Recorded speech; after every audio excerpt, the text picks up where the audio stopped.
Welcome back to Boilers and Beyond. I'm Jordan Jones, back here today. It's only the middle of May. We are still more than 100 days away from the kickoff of another college football season. I know, the wait is killing me. I can't wait for September to get here, but nonetheless, there is still plenty to talk about in the world of Purdue sports, but one thing I don't want to talk too much about here is all of the current name, image, and likeness climate with the NCAA stepping in, with all of the pay-for-play that's going around out there. If you want to hear more about that, there are tons of outlets where you can read, listen to content about it, but I can tell it's burning a lot of people out. So here on this show, we're going to focus on Purdue-related topics for the most part that are a little bit less discussed than what's going on at a national level with money flying around. So let's go ahead and dive in. First, as always, if you don't already, follow the show on Twitter. We're at Boilers Beyond. There all the time talking about the latest happenings in Purdue sports. We talk about the stuff going on across the Big Ten, nationally, everything. So stay engaged there. Follow the show on Twitter. Subscribe. Available wherever you get your podcasts. We're going to be here all summer long. It's not the off season. That's not a thing. It never ends. There is never-ending content to talk about. So we'll be here all summer. And once we get kind of on the other side of the 4th of July, we will be getting into preview mode for Purdue football. So be sure to subscribe so you don't miss any of that. And hey, if you enjoy the show, hit us with a 5-star review. We always appreciate that.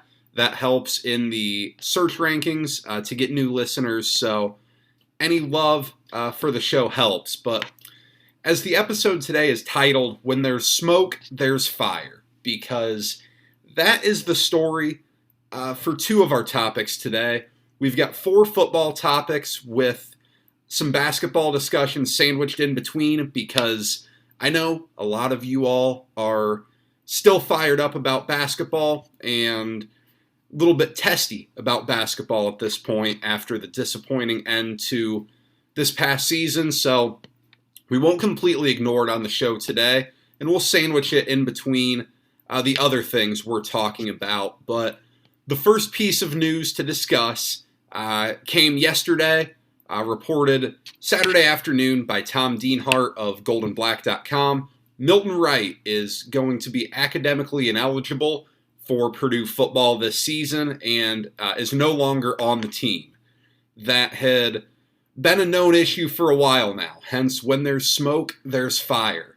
When Milton Wright was ineligible for the Music City Bowl last year, that should have sounded off a little bit of an alarm because you don't hear about a ton of academic ineligibility. That's just not something that happens a whole lot. Purdue did have 2 players academically ineligible for the Music City Bowl in Wright and Dedrick Mackey, who also missed that game. So Wright wasn't the only one, but Mackey moves on. Wright, all throughout spring, you'd been wondering, hey, what's going on there? Is Milton Wright going to play this fall?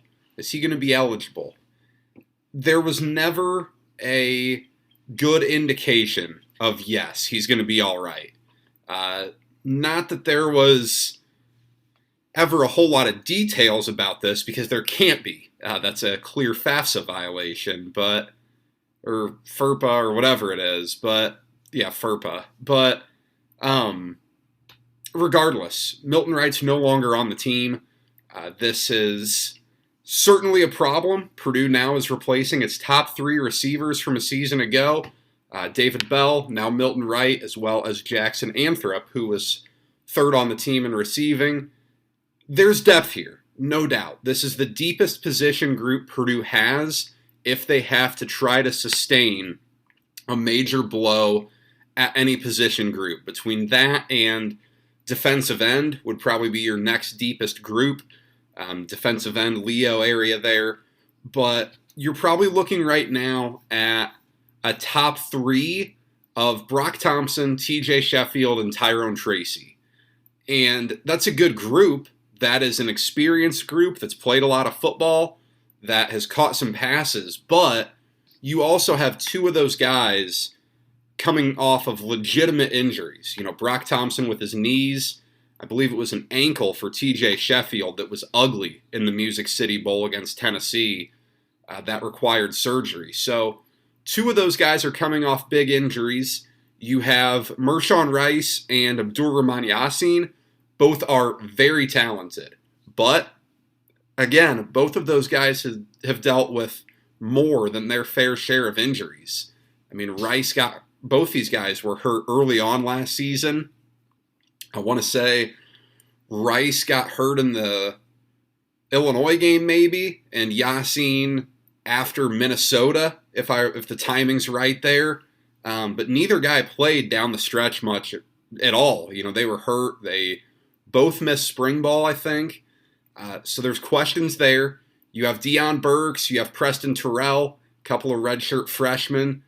They could see some action. Elijah Canyon, the big 6'4", outside receiver from Auburn. You never know. I don't know tons about him.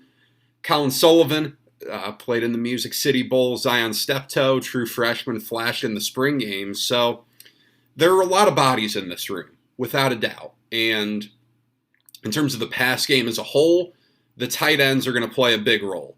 Payne Durham is an all Big Ten type of tight end.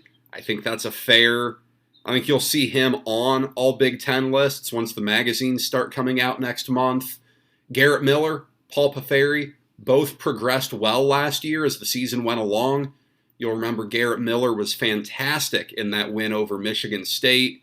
Paferi saw more of a role, kind of beat out Kyle Billadu on the depth chart, and caught a touchdown in the Indiana game, really capping off his transition from quarterback to tight end.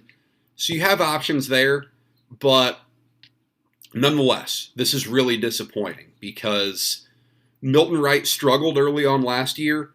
He had some drop problems. A touchdown against Oregon State went right through his hands. I'm remembering a big drop against Notre Dame, I believe, and I feel like there was one against Minnesota too. There were some significant drops. But towards the end of the season, you know, he was the star of the day in the game at Wrigley Field against Northwestern. What did he have? 2 or 3 touchdowns, over 200 yards receiving. Very disappointing. And he was going to be a guy who appeared on those all Big Ten lists. Now, he was never going to be number one. You know, that's going to be Jackson Smith and Jigba, and I think Ronnie Bell for Michigan is going to be right up there for a lot of people. But Milton Wright was probably a guy who you would see on that second team all Big Ten, third team all Big Ten in those magazines. So it's a significant loss. Now, what it means for Milton Wright, I don't know. This is not a situation that we've seen from a high-profile player, at least recently. It's been a while. I mean, you're going back, unless there's someone I'm forgetting, you know, you're going back to 2003, 2004. There were a couple of key guys there who were academically ineligible. So for Milton Wright, he is draft eligible now. He was this year to begin with. So he'd be eligible for the supplemental draft this fall. Now, I know very little about that because it's been forever since that was even relevant. I mean, who was the last player to go? Terrell Pryor? I think he's the last name I really remember being a supplemental draft case. If Milton Wright can transfer, it's past May 1st, so he would need a waiver because he's not a graduate transfer. I wouldn't think this is a great case to receive a waiver because you're academically ineligible at your last place. And even if he would transfer, I don't know how you get on the field. If you've been deemed academically ineligible somewhere else, I don't know if you could become eligible at a new school before the fall. I really don't know there but it's a disappointing end to a Purdue career that really had promise. This was going to be a huge year for him. I thought this could be a year where he could put himself into a surefire draft pick situation for next year. But unfortunately, that's not going to be the case. Purdue is going to be moving on without its top returning receiver from what was a really good group last year. There was some big news, not name, image, and likeness related, out of the NCAA this past week, and that was that conference championship games can occur now without divisions being a part of it. Now, if you'll remember, when conference championship games first started, it was the SEC who found the bylaw, more or less, that allowed for this. When they expanded to 12 teams, when they added Arkansas and South Carolina, they were the first ones to implement a conference championship game. It's been a wild success. The SEC championship game is must-see TV every single year. I know some of you all don't like the SEC. It's just a fact. It is an incredible event. It gets everyone fired up. It is by far the most watched conference championship game. And because of its success, it spread. The Big 12 had one when they had divisions. The Pac-12 had one as soon as they expanded. The Big 10 put one in once they expanded to leaders and legends. ACC, they're everywhere. Now, the rule's changing to where you can just make it the two best teams. So you're going to see divisions go away from what it sounds like. The SEC is obviously a key part of this because Oklahoma and Texas are joining at some point. Who knows how soon? It might not be till 2025, but it's happening eventually. They're not going to go with a 16-team conference with two divisions. That's not realistic. So it looks like we're going to move to a format, and I would think the Big Ten will follow in this, where you change up the looks of scheduling because, look, the divisions only existed for the conference championship. It's the only really reasonable reason to have divisions in the first place. And the abolition of divisions can start as soon as 2023. So this could be the last year of the Big Ten East and the Big Ten West. And the most commonly proposed solution for the Big Ten, at least, would be to have some annual matchups and the rest of them rotate. And the most common one is to have 3 protected games, so you play 3 programs every year, and your other 6 conference games would change every year. Now, the biggest positive of this would guarantee that each school plays one another at least every other year. And the example that comes to mind when I think of this, I know, Purdue plays the West every year. They play Indiana every year. So they only play 2 of the remaining 6 from the East every year. Purdue hasn't faced off against Michigan since 2017 in that 95-degree day at Ross-Ade Stadium in late September. I don't think they've gone to the Big House since, was it 2011? I think that's right, when Purdue scored on the first play of the game and lost 38-6 or something. I remember being up there for that. It was not a fun day, but that's what you kind of avoid by getting these divisions out and putting in more of a protected rivalry situation. And rivalry is not the right word because not every protected game is going to be a true rival, but it's the most logical way. Now, if you're Purdue, this goes both ways. Moving away from the Big Ten West, probably not ideal. This has been as nice of a setup as Purdue could have dreamed of when these divisions came to fruition back in 2014 when the conference expanded to 14 teams. But let's face it, it didn't matter then. When Daryl Hazel was around, Purdue was not competitive. They wouldn't have been competitive if you ranked it 1 through 7 and 8 through 14. and Purdue only had to play 8 through 14. It wouldn't have been competitive that way either.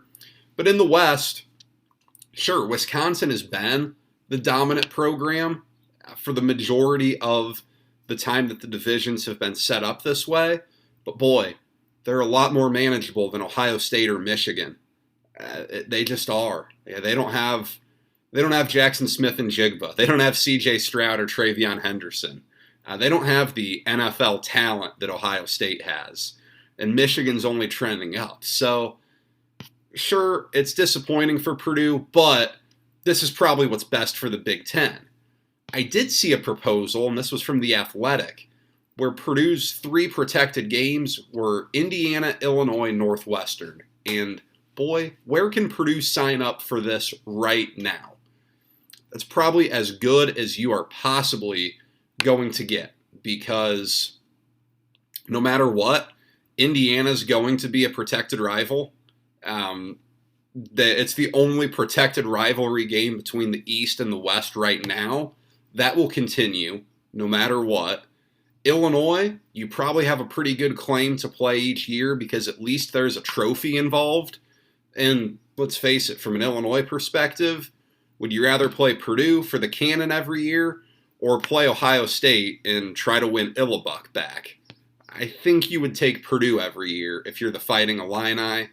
And if Northwestern is the third, you'll take that in a heartbeat because, look, they're a good program. Fitz has stabilized that program in a way I don't think anyone could have imagined when he took over back in the mid-2000s.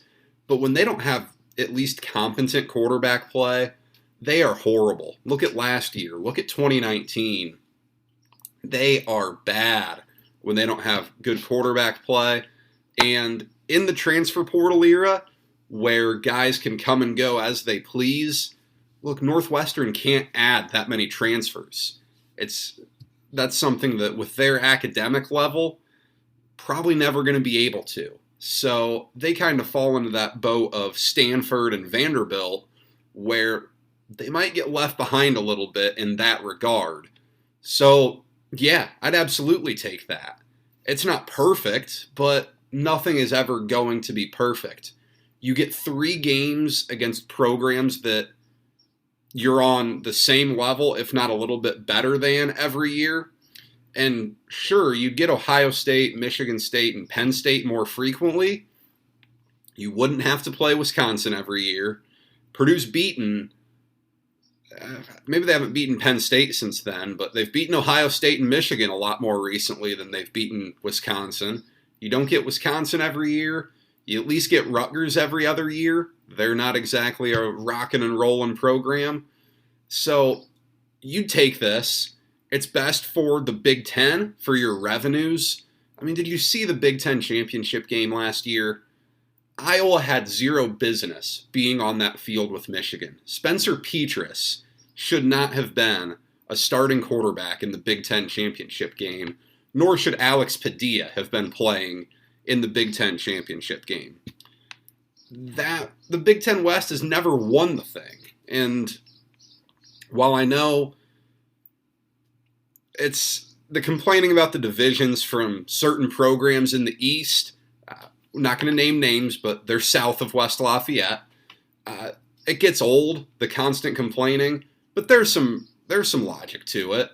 I mean, it's a fact. And most of the time, the Big Ten championship game isn't all that close. You've seen it a lot of times where Ohio State and Wisconsin play. Wisconsin hangs in there for a little bit, but the better team pulls away at the end.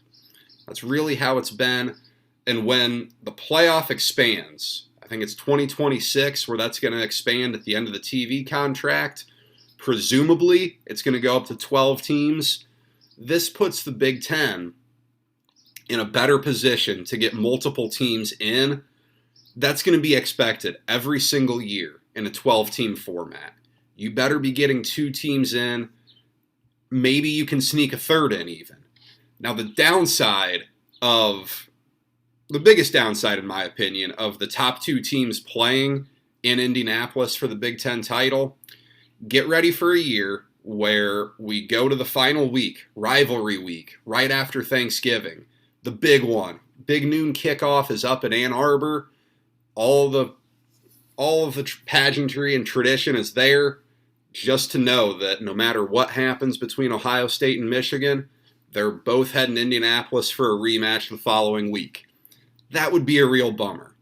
And it may happen at some point if this is the way things go. But look, everything's a trade-off, and the Big Ten benefits from dropping divisions and moving to this system to ensure that the two best records are playing each other in Indianapolis every year. All right, you all have been waiting for it, I know. Purdue basketball news. There's not a lot of news to talk about, if we're being frank here. The non-playing portion of the basketball season is so much less entertaining than football. It just feels like there's always so much more to talk about with college football than college basketball.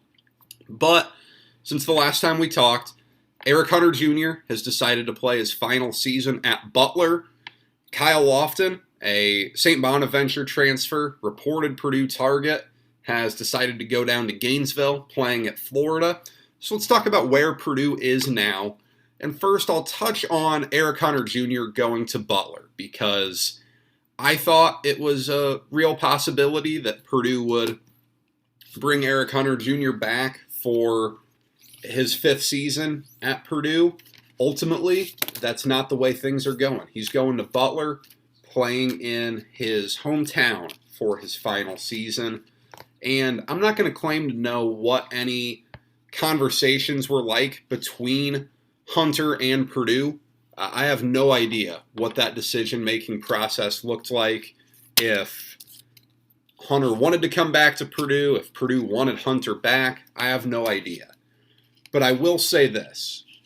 If he was ready to move on, I can completely understand that, because I think this season really took a lot out of Purdue's players. And this is pure speculation on my part. I just think with all of the scrutiny and all of the external pressure that was on Purdue this season that ultimately they did not live up to, losing in the Sweet 16, I can see where that would have really exhausted some guys. And we knew before the season, Eric Hunter, Sasha Stefanovic, and Travion Williams all had said they weren't going to be taking an extra year. They were all going to be done. I can certainly understand Eric Hunter wanting to play one more year. I mean, these guys live a pretty good life. So now he gets to go back to his hometown, play in Indianapolis, play for Butler. It could be worse. For Purdue, you're still looking in the portal, because you really would like to get a guard. I have said this a million times. I am very high on Braden Smith. I think he's going to be a really good player for Purdue, but I think it's a really big ask for a true freshman coming off an injury to play point guard in the Big Ten, starting, playing 25, 30 minutes a game, coming off a leg injury for a team that is, again, going to be expected to make the NCAA tournament. That's a lot of pressure to put on Braden Smith. Purdue's going to look for a guard. The transfer portal's been rough on them so far, because Nigel Pack would be at Purdue if it weren't for quote-unquote NIL. Again, we're not going to go too deep into that, but there's a lot of uncertainty related to what's going on there right now, just in the sense that rules are being implemented now. Who knows what's going to happen, but in the little pay-for-play environment, that's not something Purdue's going to be very competitive in. There are still quite literally hundreds of names out in the transfer portal. There are names in the NBA draft that could be coming back. I don't know if Purdue's going to land some super high-end, all Big Ten caliber transfer. They are still in contention as of now. Sunday, May 15th. Still in contention as of now for Tyrese Hunter, the star Iowa State transfer. All indications are going to be a tough battle to win. Kansas is involved. Texas is involved. Gonzaga is involved. Could be tough there. So we'll see what happens. I don't know that Purdue has to be in some great big hurry because half your roster is hurt right now anyways. I know it's not ideal to say, but it's reality. So you only need a guard. You don't need anyone in the front court. That's jam-packed already. So we'll see what happens there. But Purdue should be in a fairly attractive situation from a basketball perspective to get a guy. I don't know what's going to go on with non-basketball things. I guess time will tell there. But again, besides that, there's just not a whole lot to talk about with basketball. The strength coach left for Kentucky. I know one of our listeners asked me about that. I don't know. I know nothing about, not nothing, but I don't know too much about the strength and conditioning world of college athletics, so I guess Purdue needs a strength coach. But yeah, past that, just not a whole lot going on. The transfer portal is still spinning, and we'll see what Purdue ends up with there. All right, so back to our theme of when there's smoke, there's fire. Now, the Milton Wright situation turned into a fire very quickly.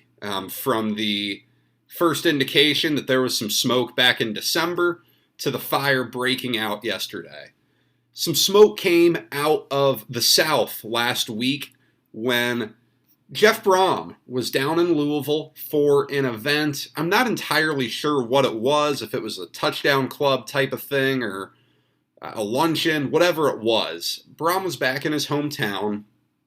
And of course, Rick Bozich, the biggest name in Louisville media, wrote a story after he had asked Jeff Brohm about turning down the Louisville job back in 2018 and if he would ever consider returning to Louisville today. Now, I'm just going to go ahead and read off the quote. That way, there's no falsehood of interpretation here from my end or your end. Brohm said, "Okay, those are all good questions on the Louisville job. You know what? After being at Purdue for 2 years when it came open, that was a tough call. Tough call. To be quite honest, through my schooling and how I was raised, I believe in at least trying to do the right thing and having morals and values. It was just too early to leave. It just wasn't right. You build relationships. People treat you right. The people there have treated me great. You talk to recruits and they asked me things. Just a lot of things went into it. But obviously, now we're on year 6. I love this town, this area. I'm an alumnus of Louisville, so anything can happen in the future." End quote from Jeff Brohm there. Look, so what to make of this? Obviously, if you haven't thought this is kind of a real possibility, ahead of this story from Rick Bozich coming out last week, you might not have been paying a lot of attention to Louisville football. Scott Satterfield was hired down there when they didn't land Jeff Brohm in 2018. Satterfield was a very good coach at Appalachian State. He oversaw their transition from the FCS to the FBS and was very successful in the FBS right away. But here's where the story gets a little bit tough down there. In 2020, Satterfield interviewed for the South Carolina job and did so kind of privately without telling his athletic director. Very weird situation there and drew a lot of backlash because Louisville was coming off of a 4-7 season. Satterfield was clearly interested in getting out of there. South Carolina did not hire him. They went with Shane Beamer. But Louisville people did not take that very well. Last year they go 6-7. They lose in their bowl game. And I don't remember, was it Army they lost to? Air Force maybe? I remember sitting in the hotel bar down in Nashville, watching them lose and thinking, oh boy, they're going to be wanting Jeff Brohm really soon. Now, there's a lot of pressure on Scott Satterfield.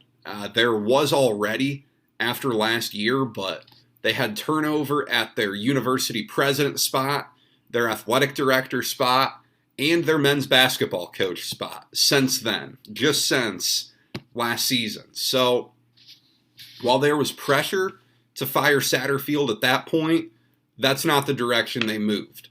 That would be an absurd amount of buyout money to be paying Chris Mack and Scott Satterfield at the same time. There's going to be a ton of pressure on Louisville to win this season. Now, they should be decent. They've got a good quarterback in Malik Cunningham. He's been there a while. But that fan base is getting loud about getting Jeff Brohm down there. The Louisville media, of course, wants their favorite son to come home. And look, if I'm Scott Satterfield, I want to win this year and I want to get out of there. Because it can't be a fun spot for him to be in with the fan base wanting to move on from him, even though, he's doing okay. He's a good coach. And even if he has a poor year this year, he'll get hired on at the G5 level right away or go be an offensive coordinator somewhere. It's realistic, though, to think that the Louisville job could be open after this season, after next season, at least in the near future. And, of course, there's always going to be a part of Jeff Brohm that wants to be in Louisville. It's as he says, quote, "I love this town, this area. I'm an alumnus of Louisville." Of course. I mean, can you imagine if Purdue was in this situation where a former Purdue quarterback was doing well at another Power 5 school that you view yourself at least comparably to? I know Louisville people would tell you it's a better job than Purdue. I would say they're pretty lateral. But why wouldn't he want to go back there at some point? He has the opportunity to be the savior there because that program hasn't been great lately, with the exception of Lamar Jackson. Now, if you're Purdue, you've done a ton for Jeff Brohm, and Jeff Brohm has done a ton for you. But there's one thing that is never going to be the case between Jeff Brohm and Purdue. It's never going to be his alma mater. Purdue has drastically upgraded the facilities for Jeff Brohm. I mean, think about it. The stadium in 2016, December 2016, when Jeff Brohm took over, Ross-Ade Stadium didn't have lights. The antiquated old video board was in the south end zone, and that was the case for his first 3 years, but that finally got replaced. For his first 2 years, the old little scoreboard in the north end zone with the Nike swoosh on it, that was still there. Got replaced with a beautiful ribbon board. The lights are great. You just saw a new commitment here recently, $60-some million to continue renovating the football facility. Purdue's committed to him. And Jeff Brohm has been committed to Purdue. You heard it there. I mean, in his quote, he talks about the people at Purdue treating him right. He has great relationships at Purdue. Look, he's done a heck of a job at Purdue. He's filling up the stadium. That hasn't been done at Purdue consistently since the mid-2000s. They've become relevant on the recruiting scene.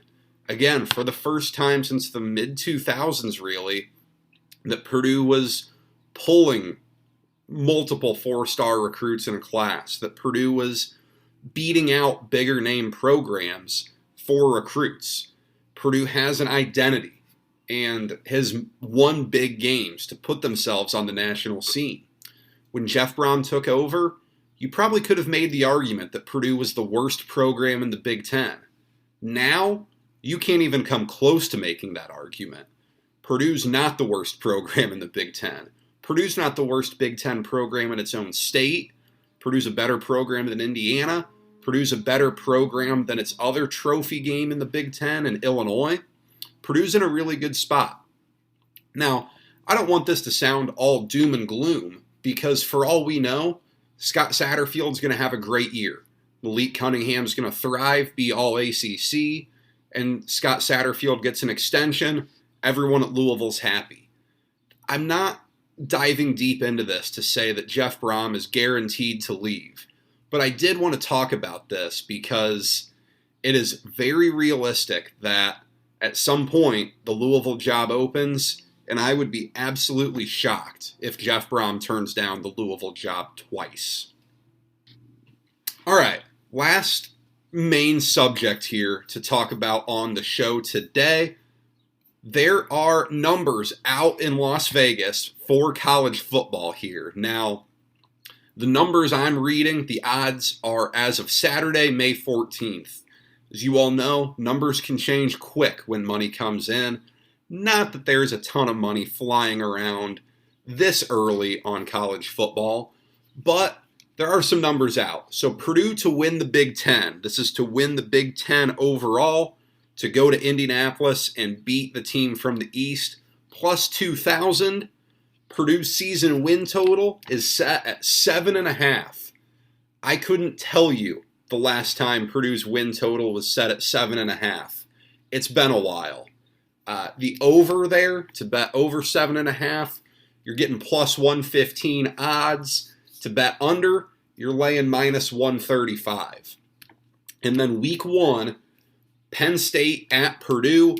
Purdue is 2.5-point underdogs. I had seen it open at at Purdue plus 4. That's down to Purdue plus 2.5. So my thoughts on each of these. Purdue to win the Big Ten. This is going to be your ultimate long shot bet. And the one thing I would say when it comes to the number here, you have to remember that these are going to be priced at what schools are going to be bet the most. The clear case here, Nebraska is plus 1,400. They went 3-9 last year. They have a coach whose buyout drops on October 1st, who just got hit with some light NCAA sanctions, nothing major, but Nebraska has significantly better odds than Purdue. That's because Nebraska people are crazy.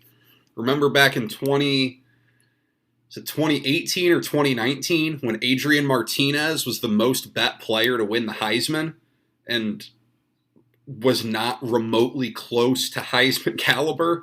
That's just how Nebraska is. You see Ohio State at minus 200 to win the Big Ten, probably rightfully so. Michigan, Wisconsin kind of right after them, as they should be, because Wisconsin's the favorite in the West. If they get to the Big Ten championship game, I would gladly take them money line at plus 1,000. That's a lot. It's great odds there. And Michigan, they return some talent. I don't think they'll beat Ohio State, but they're the second best team in the East. So if you're really adventurous, sure, why not? But I will not be betting Purdue to win the Big Ten. The over-under at 7.5 wins was right where I thought it would be. I figured 7.5. I thought maybe it would open at 7. Look at me. I guess I'm a sharp now, and I say that kiddingly. Going over this is not going to be easy. You'll be favored in all 3 non-conference games, Indiana State at Syracuse, Florida Atlantic. You will probably be favored significantly in all 3 of those. Indiana State, there may or may not be a betting line on. I would figure Purdue will be double-digit favorites going to Syracuse, at least a touchdown favorite, and then you'll be double-digit favorites against Florida Atlantic. So you'll be favored there. But there are a lot of Big Ten games that are going to have close spreads. And I say this less than a touchdown probably. Penn State, at Minnesota, at Maryland, Nebraska, Iowa, all of those are probably going to be less than a touchdown spread either way, whether Purdue's favored or not. You should be decent favorites against Illinois, Northwestern, and Indiana, and you're probably going to be pretty substantial underdogs at Wisconsin, assuming the Badgers have a good year. I would take the over if the number gets down to 7. If more money continues to come in on the under and the bookmakers move the number down to 7, I would look at that just because you have the push insurance of getting your money back on a 7-5 season, because that's probably the most likely record. Aiden O'Connell needs to be very good for this to go over. The way he was down the stretch last year, good. Because Purdue's going to need that, especially without Milton Wright now. The defense is going to need to stay strong. Purdue had a very strong defense last year.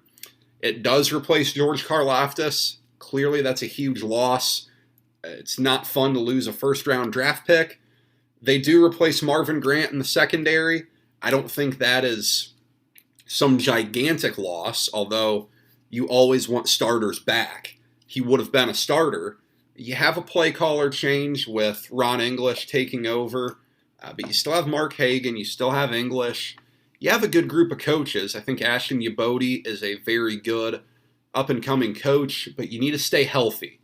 Aiden O'Connell has to stay healthy, and you need the defense to stay pretty healthy. I think the number of 7.5 is fair. I wouldn't bet it. I don't like betting Purdue unders just because what's the fun in that? And I would wait to see if it goes down before I hop on an over. Now, Penn State minus 2.5 at Purdue. This is awesome. I love when week 1 point spreads come out because I am one of those people, as soon as the Final Four is over, as soon as Luther Vandross hits that last note of one shining moment, I'm ready for football season to start. Now, sure, I love watching the Cubs and college baseball with the NCAA tournament coming up in June. That is a great sporting event that takes up a lot of my month of June from a TV perspective. But getting ready for college football season is awesome. Phil Steele magazine is pre-ordered. Waiting to get the Athlon magazine pre-ordered. Cannot wait for college football season to get here. And Penn State minus 2.5. This is a fascinating number here. I know all of you are hoping the home dog comes out and barks. I'm not going to do too much of a deep dive into this game yet because that will be the Monday of game week. What is that? It's going to be August 29th, I think, when that podcast hits your feed. Feels like a long way from now, but it'll get there. Slowly but surely, it'll get there. Purdue has an incredible chance to make a big statement with a win in week 1. This is a Thursday night game on Fox, prime time. This would be as big of a regular season win as Purdue has pulled off in some time. This would be absolutely massive. We'll see if they can do it. The number certainly indicates that they can. And we'll see what happens here moving forward with that number. If it stays under 3 or if money comes in on Penn State laying less than a field goal. Speaking of week 1, hey, keep your eyes and ears peeled. Last year, the first 5 kickoff times were announced on May 27th. It's May 15th as I say this today. I have no idea when they're going to come out. It could be till June. It could be this week for all I know. But it's worth looking out for, especially if you're coming into town. 3 home games in the first 4 weeks. You can count on Penn State being a night game. I hope Indiana State's a noon game in week 2. That way I can get home and watch more football the rest of that evening. And Florida Atlantic in week 4. Homecoming games tend to be a noon kick, but it's certainly possible that that's a 3:30 as well. And finally, real quick, 2 weeks away, as I speak right now at 3:08 p.m. on Sunday, we'll be wrapping up the Indianapolis 500, one of the best days of the year in this great state.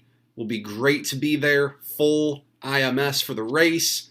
We'll have the All-American Marching Band leading us into back home again. A great weekend for those of you who participate. This is probably the last show we'll have before then, so enjoy the race. But that's all I have for you today. Thank you for spending time with me. We'll be back here soon. Don't know when, but it'll be soon to discuss all the latest happenings in the world of Purdue Athletics. If you haven't yet, follow the show on Twitter, @BoilersBeyond. Subscribe wherever you get your podcasts. And as I said, we always appreciate 5-star reviews. And as always, if there's anything or anyone you want me to discuss or have on the show, drop me a message, tweet at me. We'll knock it out this summer. We have plenty of time. But hey, until the next show, enjoy May in Indiana.